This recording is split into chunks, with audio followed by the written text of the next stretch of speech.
कानपुर के बाद अजमेर में खतरनाक साजिश। मालगाड़ी को पटरी से पलटाने का बनाया प्लान।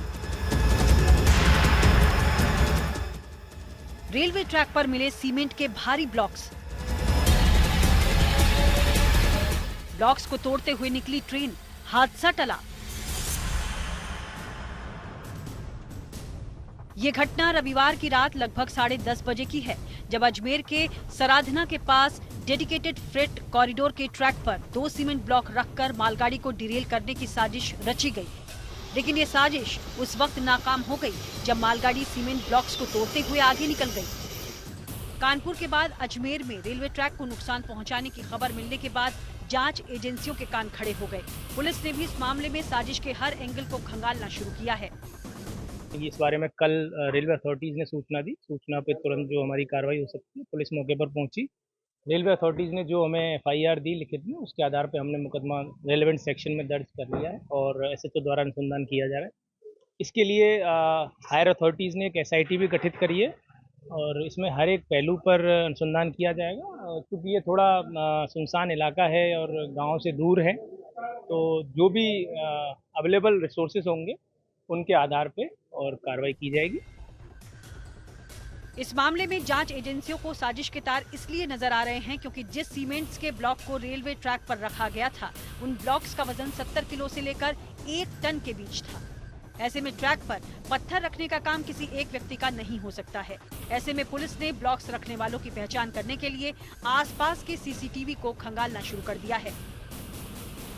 रेलवे अथॉरिटी से और बात कर रहे हैं कि इसका एग्जैक्ट क्या कितना वजन है और क्या इसमें एक सीन रिक्रिएट करके कि भाई कितने लोग इसको रख सकते हैं। उससे भी एक हमें उस संबंध में इन्वेस्टिगेशन करेंगे और आसपास की जो हमने इसके लिए SIT गठन करी दी है, तो आसपास के जितने भी इलाके हैं उन इलाकों में जाके कोई यदि CCTV फुटेज हैं तो उनको भी देखेंगे।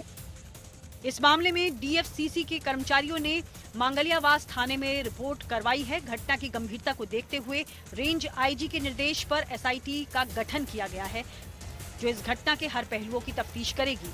इसके अलावा साजिशकर्ताओं तक पहुंचने के लिए अलग अलग टीमों को भी लगाया गया है। ये जो रेलवे ट्रैक है, इसके पास में जो वो लोग कौन थे, या क्योंकि अगर मल्टीपल लोगों की इसमें इन्वॉल्वमेंट थी, उसके टूवर्ड्स इन्वेस्टिगेशन हो रही है। क्या जिस तरह से कानपुर से पहले मामला सामने आया, उसके बाद अजमेर से आया, फिर महाराष्ट्र से भी रिपोर्ट आई, तो इस तरफ अनुसंधान हो रहा है कि क्या ये कोई बड़ी साजिश है।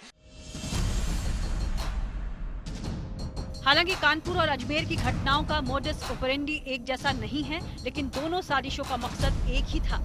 ऐसे में जांच एजेंसियां दोनों घटनाओं के बीच के लिंक की तलाश में भी जुटी हुई हैं। लग ये प्रथम दृष्टया ये रहा है कि कोई बड़ा आतंकी मॉड्यूल हो सकता है इसके पीछे हो, और उसको लेकर जानकारी जो है वो इकट्ठी की जा रही है। जानकारी इस बात को लेकर इकट्ठी की जा रही है कि कानपुर में जो कुछ हुआ, क्या उससे इसका कोई संबंध है। हालांकि जो अधिकारी हैं उनका मानना है कि कानपुर में कुछ थोड़ा सा अलग जो है वो रहा था, क्योंकि वहां पर गैस सिलेंडर प्लेस किया गया था रेलवे ट्रैक पर।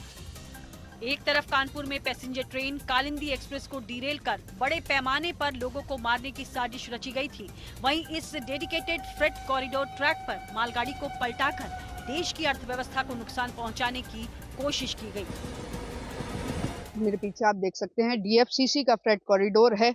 यहाँ से जो पूरी देश की अर्थव्यवस्था है वो कंट्रोल होती है। अर्थव्यवस्था कंट्रोल का नाम इसलिए कहते हैं कि इस ट्रैक से पूरे देश में मालगाड़ियों का जो है आवागमन होता है।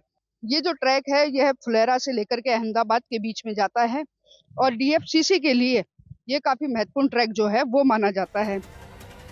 कानपुर और अजमेर में रेलवे को नुकसान पहुंचाने की साजिश फिलहाल नाकाम हो गई है, लेकिन अगर जल्द ही साजिश का पर्दाफाश नहीं किया गया तो नुकसान बड़ा हो सकता है।